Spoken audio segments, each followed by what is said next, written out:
Mukhalafatu lil hawadits dan qidam dikatakan bid'ah. Pertanyaannya, sumbernya sebetulnya dari mana yang selama ini sampai ke kami sifat-sifat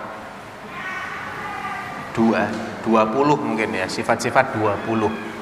Jadi begini, ada namanya akidah Asy'ariyah. Akidah Asy'ariyah itu disandarkan kepada Abul Hasan Al-Asy'ari. Intinya adalah Asy'ariyah ini mengedepankan logika, akal, dan menomorduakan dalil.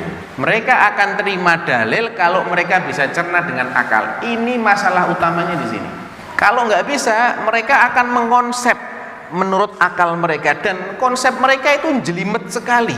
Mukhalafatul lil hawadits itu antum tanyakan kepada orang yang mengajarkan ini, antum akan bingung dengan penjelasannya. Rumit sekali, sulit difahami. Karena emang bukan dari sunnah, bukan dari Quran, dari filsafat itu dikembangkan. Okey, apakah dalil daripada Al-Quran? Allah ada tanpa tempat?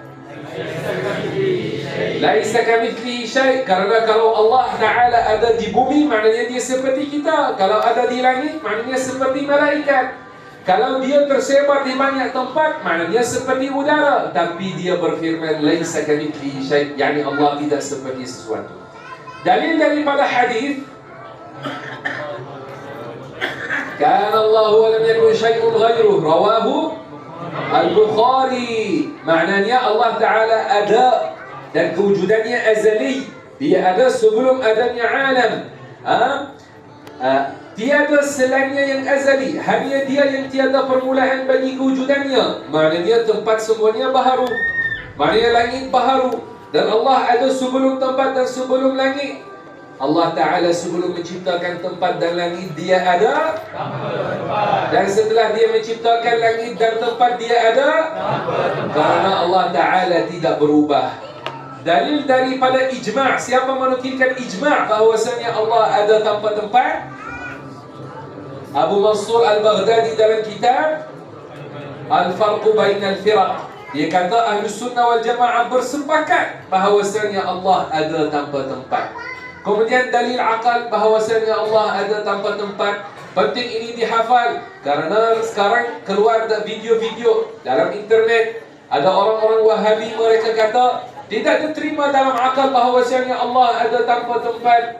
Kita kata kepada orang Wahabi, bukankah Allah ada sebelum menciptakan alam dan tempat tanpa tempat? Mesti dia setuju bahawasanya Allah ada tanpa tempat sebelum menciptakan tempat. Kita kata, adakah Allah berubah? Kalau dia kata ia berubah, yakni dia kata Allah adalah baharu wal-iyadzu billah. Maka kalau dia kata tak, Allah tidak berubah, habis itu adalah apa yang kita bahaskan.